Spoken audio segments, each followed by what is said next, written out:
señores, ¿cómo están ustedes? Muy buen día. Un gusto de que estén ahí hoy día con nosotros. Antes de que partamos conversando con la persona a quien tengo aquí enfrente mío en el computador, veamos el siguiente video, ¿qué les parece? En las aguas de Tolté, tras tupido matorral, con doloroso vaivén lava la India su chamal. Se endereza y se despeja su amplia frente y con razón lanza al aire su honda queja, manera de canción. Yapo, usted ya sabe, ya adivinó, ya vio esa voz maravillosa de este personaje chileno que es poco conocido quizás por el común de las personas. Tengo conmigo a don José Quilapi Anincuir. ¿Está bien pronunciado? Sí, está muy bien. ¿Cómo estás tú? Muy buen día. Muchas gracias por recibirnos, José. No, una alegría, Miriam, de estar de nuevo en la cosa musical contigo. Oye, qué maravilla. Recién conversábamos fuera de cámara que nosotros nos conocemos de hace mucho tiempo. En realidad, Sí. tuve el honor incluso de que en mi matrimonio tú cantaste. Partamos por los comienzos, ¿te parece? ¿Por Sí. qué? ¿Cómo pensaste algún día dedicarte a cantante, a músico, a tenor? ¿Cómo fue? ¿Ya desde que eras chiquitito partiste cantando? O sea, lo que pasa es que siempre tuve buen oído, entonces, y tenía buena memoria para los temas de la época, ¿no es cierto?, de los años 60 para cantar. Entonces yo, cuando niño, tenía una gran afición que siempre me ha gustado el cine. Entonces, para poder tener dinero para el cine, yo tenía que hacer o el jardín o limpiar los vidrios de la casa. Y si todo estaba hecho, entonces tenía que cantar. Entonces ahí me pasaban plata y podía ir al cine. Yo en esa época iba al cine El Golf y para mí como niño me fascinaba el cine. Y esa es la razón por la cual siempre tuve, digamos, por decirlo así, buen oído. Después sucedió que fui acólito en la iglesia Nuestra Señora de Los Ángeles, también en la calle El Golf, y ahí, entonces, mientras estaba de acólito, llegó un señor de organista y que quiso formar un coro. Entonces hizo un letrero, dijo: quienes estén interesados en el coro, por favor, vengan a la audición. Así que fui a la audición y quedé. Ahí canté como unos 4 años. Después este señor se tenía que ir, así que yo empecé a buscar otro coro, y así que ahí con algunos amigos que tenía me dijeron: ¿y por qué no vas al coro sinfónico de la chica? Ya, pues dije, así que fui para allá y fue muy divertido porque hice el examen como a las 4, regresé a mi casa y a las 6 me estaban diciendo si podía volver porque a las 7 empezaba el ensayo ahí en la calle Lira. Así que volví rápidamente para esa época para poder... Ahí estuve un año cantando en el coro y conocí gente, bueno, era gente mayor que yo, pero yo veía que sabían cantar, tenían más fuerza en la voz y todo. Así que les pregunté cómo lo hacían. Entonces ellos me dijeron: mira, lo que puedes hacer, hay unos precursos en el conservatorio, tú vas allá, audiciones, y si quieres, entonces puedes hacer esos cursos. Así que le dije: ya, pues con mucho gusto. Fui al conservatorio en los años 70 y empecé el año 71 a estudiar canto en el conservatorio. Bueno, eso no era nada más que una especie como de hobby, como niño. Pero el segundo año me sucedió algo así como un déjà vu, ¿no? Muy increíble mientras iba al colegio, en la calle, y ahí como que tuve la convicción de que iba a ser cantante antes que otras cosas. Así que por eso yo siempre he dicho que en realidad yo no elegí, a mí me eligieron para ser cantante, no, nunca he tenido esa duda, ¿me entiendes? ¿Nunca dudaste de que iba a ser tu forma de vida de ahí en adelante? De ahí en adelante, exacto. A ver, tú has tenido una trayectoria muy grande, en realidad, pasaste por, después del conservatorio, tuviste mucha cantidad de actuaciones, digamos, acá en Chile, pero después te fuiste. Cuéntanos un poquito por qué te fuiste, a dónde te fuiste y qué pasó ahí entre medio, entre que entraste al conservatorio a estudiar el año 71, 72, ya dijiste de frentón, esto es lo mío. ¿Qué pasó contigo ahí? Bueno, resulta que en este conservatorio el grupo de músicos que había era muy interesante, muy interesante. Habían compositores, estudiábamos todos con Cirilo Vila, que nos daba una clase de apreciación musical o de análisis musical. Entonces ahí estaba Guarelo, Hermosilla, Alcalde y no puedo acordar quién más por ahora, pero era un gran grupo. Entonces un día con ellos yo les propuse, le dije, ¿qué tal si ustedes no escriban canciones que yo pueda cantar acompañado de Cirilo y que podamos precisamente, ustedes ganan, digamos, haciendo las composiciones y gano yo cantando? Entonces todos me dijeron, claro, con mucho gusto. Y sí, se hizo un grupo más o menos de 10 canciones. Y con eso hice conciertos yo en esa época, cantando estas canciones con texto de Neruda, algunos con texto de Gabriela Mistral, acompañados por Cirilo Vila. Entonces, eso nos llevó a que estuviéramos una actividad, entre comillas, como clásica popular, y que cantara yo. Eso, además, por supuesto, de cantar Schumann o de Schubert, iban estas canciones chilenas. A ver, tú cantaste mucha música chilena contemporánea con el gran pianista que era Cirilo Vila, Sí. pero además cantabas canciones de tus propios compañeros, o sea, era música contemporánea por donde la vieras, ¿no es cierto? Exacto. Algunas con raíces folclóricas, otras no, dependiendo de cada uno de los compositores. Sí, Y, sí. y te dedicaste mucho a, bueno, obviamente los líderes, a Schumann, a Schubert, pero en algún momento tú te distinguiste por la música antigua. ¿Entraste al conjunto de música Sí. antigua de la Católica? Cuéntanos cómo fue ese paso, porque Sí. incluso la voz es distinta, ¿no? Sí, es muy diferente. Sí, lo que pasa es que yo en esa época ya cantaba con Guido Minoletti, que había hecho él en el año 74 un coro, que no me acuerdo en este momento cómo se llama, pero después pasó a la agrupación Beethoven. Los madrigalistas. Exacto. Entonces, con él, estando ahí, bueno, además de cantar en este coro, él, creo que fue Julia Pekarich, una contralto, Uh-huh. casada con el Goyo Cruz, quien le propusieron hacer un cuarteto.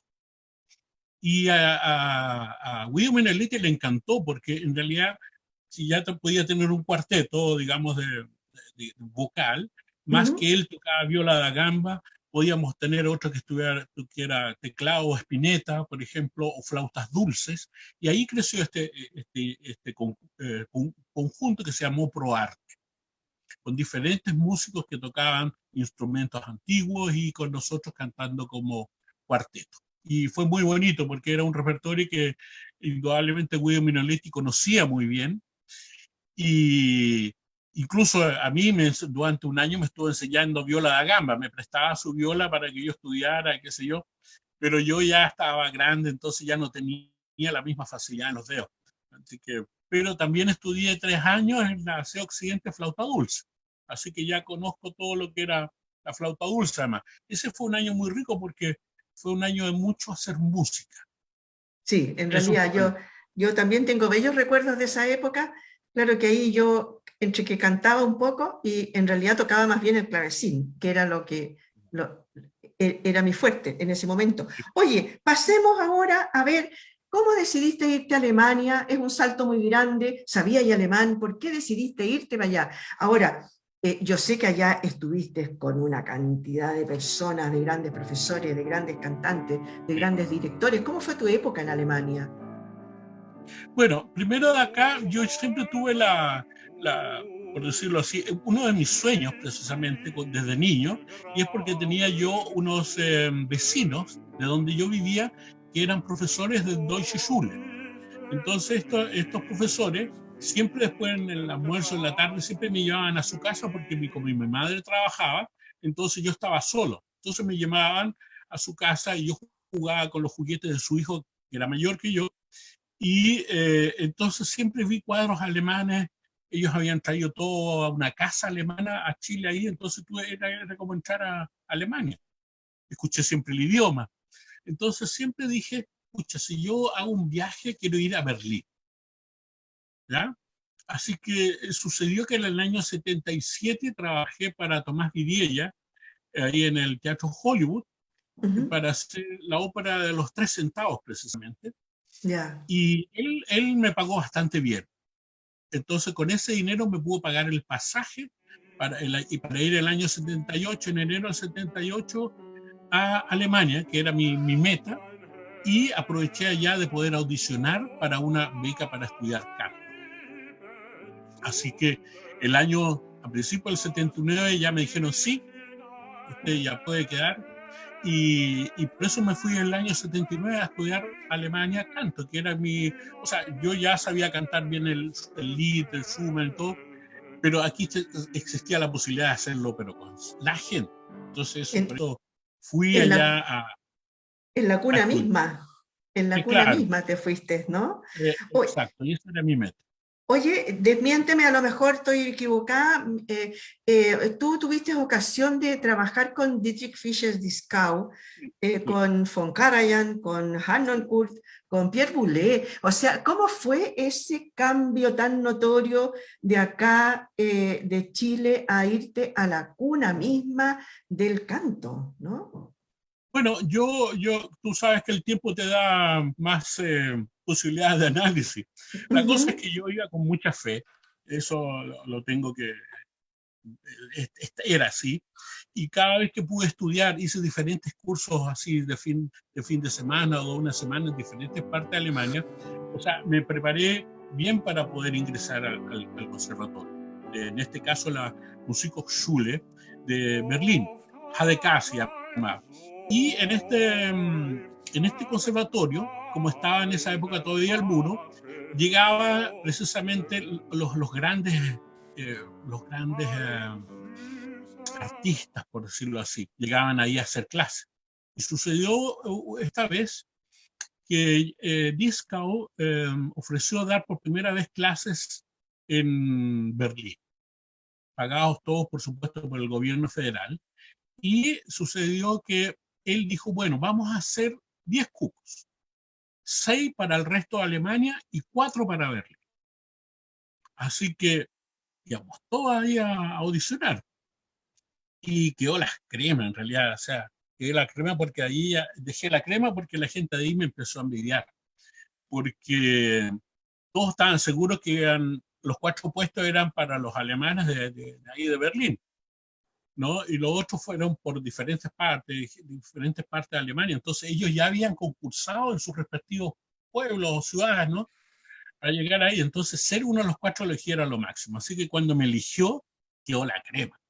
Me odiaron, me miraban feo y qué sé yo. Pero yo como tenía esta fe de poder estudiar o qué sé yo, entonces fui feliz. La verdad es que fui feliz porque ya con eso yo ya estaba al otro lado, pues tenía el reconocimiento del barítono más grande del siglo pasado, así que de ahí me daba lo mismo. Por alguna razón, este señor Dieskau, como se dice en chileno, me agarró buena, ¿no? Me tuvo en buena y se dio la paciencia precisamente de enseñarme todo lo que más o menos él podía ver que yo podía aprender. Qué maravilla. Una de las cosas que descubrió un alumno mío, y que tal vez que de ahí viene esta cosa, pues yo hasta el día de hoy dije, bueno, yo puedo cantar bien, tenía voz y qué sé yo, y tal vez resultó. Pero este alumno me dio a entender que había pasado una situación años antes. Cuando Dieskau va a cantar en Bayreuth, a la casa de ahí de Wagner, el que cantaba ahí, el tenor, era Ramón Vinay. Oh. Claro. Entonces Ya. Ramón Vinay era el grande y viene este joven barítono a cantar por primera vez ahí. Y tal vez, quizás por eso fue como una vuelta de mano. Como una mano de vuelta, sí, pero Claro, también obviamente lo debe haber fascinado tu voz, ¿no? claro. Bueno, Oye, eso pasó ahí ¿y primero. ¿Y cuánto Sí, tiempo te quedaste en Alemania? no, pero mira, no, tuve total 15 años. Ah, muchísimo. Claro, muchísimo. Pero después, mira, después llegó la Elizabeth Schwarzkopf, esta gran soprano, Sí. también quedé. También me volvieron a odiar todo. Y después dentro de ese grupo llegó a Aribert Reimann, que es el compositor más grande después de la guerra en Alemania, Ujú. el compositor de ópera y todo, y él también me eligió. Entonces quedó, pero ya no podían ya salirse ahí de envidiarme mucho. Así que una vez estaba yo cantando en el Riaskammerchor, en la Filarmónica, una obra de Liszt, donde había un pianista y un barítono más la orquesta, y el pianista era Arribert Reimer y el barítono era Disco. Así que después del ensayo los fui a ver, entonces estando, hola José, me saludaron y todo, y conversando todos ahí, el Disco le dice, oye, le dice, ¿tú le estás dando clase a José? Sí, le dice, claro, somos música contemporánea, qué sé yo. Ah, me mire, me dijo, ya me dice, tú te quedas entonces un año más. Ya ahí fue ya la cúspide, porque acuérdate que habían 10 puestos, ¿ya? Después de 2 años, ¿ya? 2 puestos. Y yo era el único que salía con un tercer año, Ya. porque Disca lo dijo y a Claro, Disca nadie le discutía. obvio, pues sí, era lo mejor que había en ese minuto, ¿no? Como dices tú, el mejor barítono del siglo pasado. Claro. Entonces, Oye, eso pasó ahí. así que obviamente el bullying era terrible. ¿Y cómo te las arreglaste? Y ¿Cómo seguía y ahí? Cuero duro nomás, po? cuero duro, primero que todo, y después cumpliendo las expectativas. Eso es lo que había que hacer, ¿no? Entonces ahí sí fue posible, ¿no? Cada vez fui, o sea, nunca quedé atrás, siempre estuve ahí firme y todo, así que a eso se debe como En, tú dices. en realidad súper estudioso. Yo me acuerdo de ti en la época en que incluso hacías ejercicios bajo el agua para fortalecer los pulmones, ¿no? El tema de la Claro, respiración. exacto, exacto. Iba a la Guay, que quedaba una cuadra del conservatorio, a nadar todos los días, Sí, de lunes a viernes, sí, es sí. cierto. Oye, y Después de cuando eso, volviste, eso, no, cuente. mira, después de eso sucedió que había, yo tenía un amigo que era un organista y me dijo una vez, oye, me dijo, ¿tú no tendrías un conjunto chileno que pudiéramos hacer la misa criolla de Ariel Ramírez? Sí, le dije, con mucho gusto, así que llamé a un grupo de muchachos que se llamaba Ortiga. Así que ellos fueron a Berlín, hicimos la misa criolla, todos felices y contentos, y después a ellos les quedó el bichito, entonces me dijeron, oye, José, ¿tú no podrías venir acá a Colonia hacer la misa criolla? Claro, le dije, con mucho gusto, voy y canto y claro, ¿tú nos podrías dirigir? Claro, yo te dirijo. Así que fui allá, hicimos como 3 conciertos la primera vez. Después al año siguiente me dijeron, oye, ahora tenemos ya 8 conciertos. Ah, qué bien. Y después, después de eso, en eso fuimos creo que muy cerca de Hamburgo. Y ahí cerca de Hamburgo nos vio un productor, Tag se llamaba. Y él entonces nos contrató, le dijo, oiga, los contrato para el otro año. Claro que a otro nivel, dijo, no van a andar ustedes en una Klein bus ahí recorriendo Alemania, sino en buses. Y ahora va a haber un coro profesional latinoamericano. Así que ahí estuve como 3 años haciendo la misa criolla cada Navidad, cada el mes de diciembre, con 16 músicos, 30 cantantes, 4 solistas. Y recorrimos toda Alemania, todo eso, más o menos eran entre 25 a 30 conciertos. Es war als hätte der Himmel im blühenden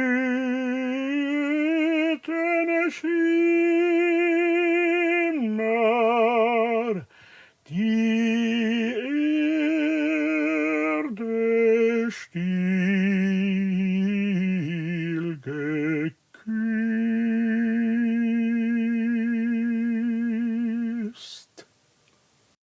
Maravilloso. Dirigiendo. Oye, y ahí dirigías tú además. Sí, sí, ahí empecé a dirigir y todo. Por ejemplo, la otra cosa que yo cantaba mucho también era en este coro Rías que te contaba. Ujú. Y así que una vez nos contrataron para hacer una gira que empezaba en Hamburgo, bajaba a Baden-Baden y ahí fuimos al Teatro La Fenice en Venecia. Entonces, como dirigía Pierre Boulez, entonces, como hicimos eso, uno se saluda siempre con toda la gente. Entonces, sucedió que estaba en el Teatro La Fenice y estaba, por supuesto, él ahí con toda su gente y entra el coro. Entonces dice, oh, me dijo, por fin llegaron. Entonces, como llegué primero, va y me abraza. Pierre Boulez, imagínate. Oh, qué maravilla, en realidad. Algo que cuando tú ibas ahí caminando en la micro hacia tu colegio y Exacto. pensaste, me voy a dedicar ahí, nunca soñaste que ibas a llegar a ¿no? A esos lugares, a ese nivel. A ese Decidiste nivel. volver a Chile. ¿Por qué? ¿Chile te tiró de las patas para acá? O sea, no, Chile era un país donde lo que tú ves aquí, que es una naturaleza maravillosa y gente fantástica. Digamos, más que eso no hay, porque lo demás es terrible. Y lo que sentí, sí, fue que había cumplido un periodo de mi vida. Entonces, tenía 40 años, dije ya, tengo todavía 25 por trabajar, así que por lo tanto, o son 25 años en Alemania o 25 años en Chile. Así que tuve la sensación, como te digo, de que en Alemania ya había llegado a mi punto máximo y quizás era mejor venir acá. Digamos, en Alemania tú vives muy bien, pero vives muy dentro de ciertos esquemas. No eres tan libre como en Chile. Y en Chile uno podía hacerlo, bueno, lo que tú quieras podías inventar. Así que cuando volví con la idea de hacer un centro artístico que tuve durante muchos años. Y ahí tuve un coro, tuve alumnos, hice conciertos, entonces tuve todo eso. Y es lo que yo quería hacer, ¿no? De tener precisamente un poco como devolver la mano. Entonces a eso se debe, ponte tú, que ahora yo tengo, ponte tú, más o menos 10 alumnos viviendo en Europa del campo. Respecto de eso mismo, hoy día, ¿a qué estás dedicado? Yo te he visto en festivales por ahí, incluso estuviste en el Festival de Folclore de San Bernardo hace un par de años, 3 años, ¿no?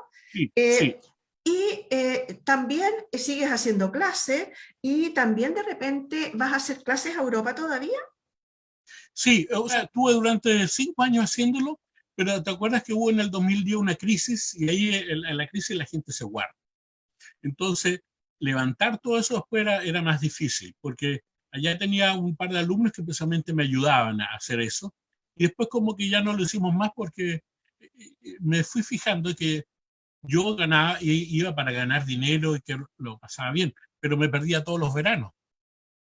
Claro, No había verano para mí. Entonces ahí dije, no, ya claro. lo dejo, porque además sucedió que pude ir a cantar a Olmué.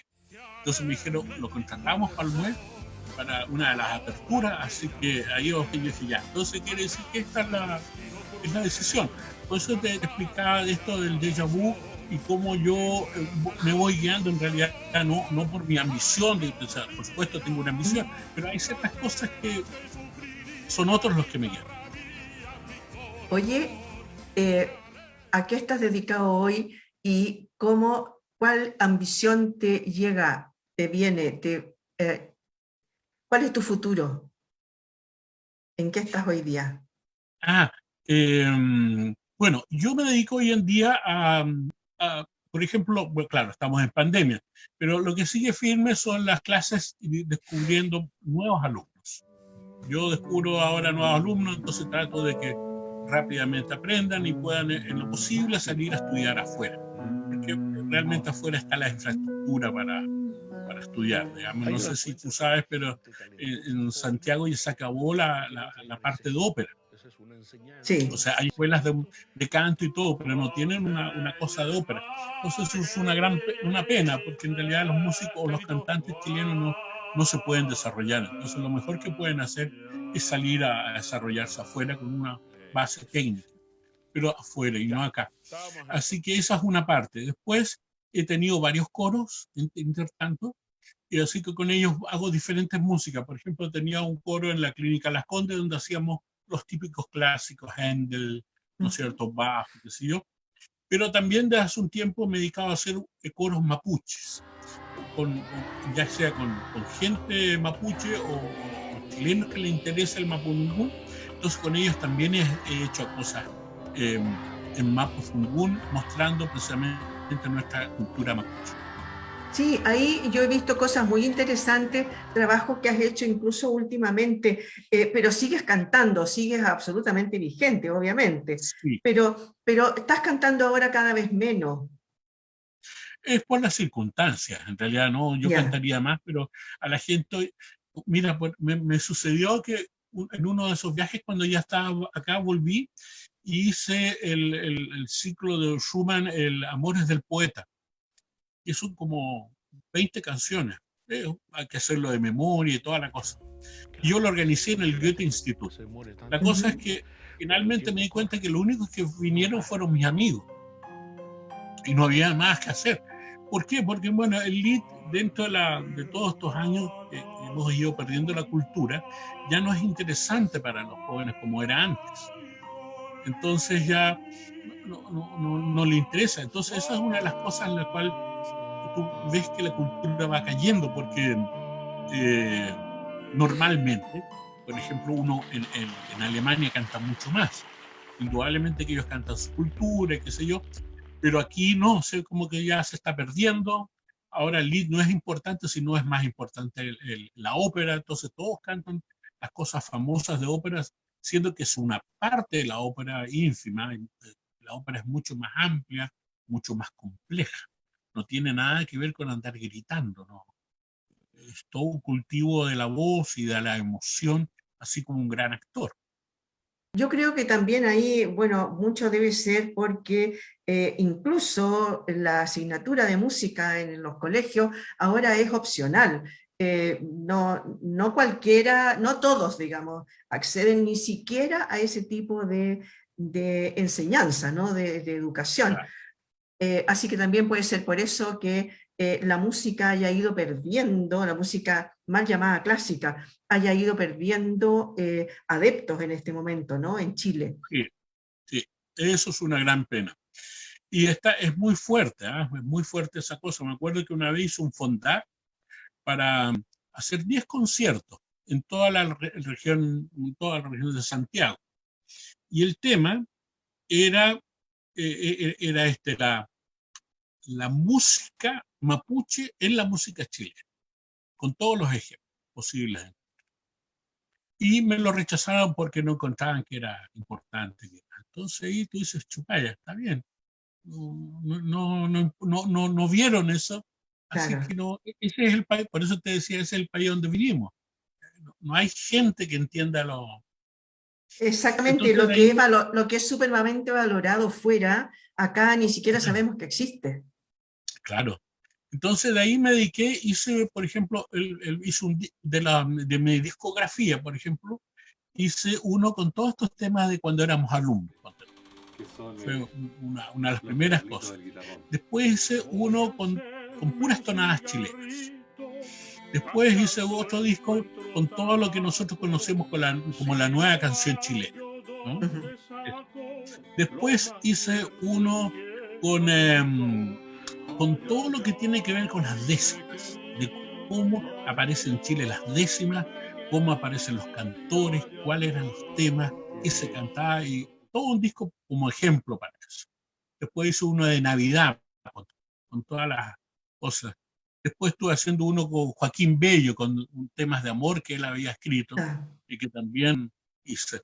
Entonces he estado en ese aspecto haciendo muchas cosas y ahora, claro, choco con que se necesita dinero para hacer eso, porque hay cosas que son más complejas. Por ejemplo, lo que yo hace años quiero hacer es una grabación de las llamadas mapuchinas o araucanas, que son canciones de los años 50, con tema mapuche y con diferentes expresiones, digamos, o cha-cha-cha, o bolero, ¿entiendes? Entonces, es mira que, interesante. pero muy buena Claro, idea. claro, pero estamos, ¿Y claro, eso existe? ¿Ya existe? ¿O tienes que empezar a hacer la investigación y juntar a la gente? no, ya la investigación está. Hay que ver Ya. nomás cómo va a ser precisamente, cómo se va a mostrar, o con grupo grande o pequeño de cuerdas. Entonces, para eso es donde más se necesita el dinero. Porque ya ahora los CDs y la grabación, por cierto, ya es más barato. Pero Claro. significa armar todo eso, ¿no? Qué bien. José, qué gusto de haber conversado contigo. Se nos acaba el tiempo, pero lo podemos seguir conversando en otro momento, obviamente. Exacto. Don José Pinapi, muchas gracias por haber estado hoy día con nosotros, no sabes, por el paseo largo que me diste, por un poco recordar la música de los comienzos y de lo que en lo que estás ahora. Muchas gracias por haber estado con nosotros. Un abrazo para ti. Gracias, ¿ah? Gracias a ustedes también, señoras y señores, por haber estado hoy día con nosotros, con José Quilapi, un grande de la música chilena. Muchas gracias por haber estado ahí. Esto fue En Tiempos de Coronavirus.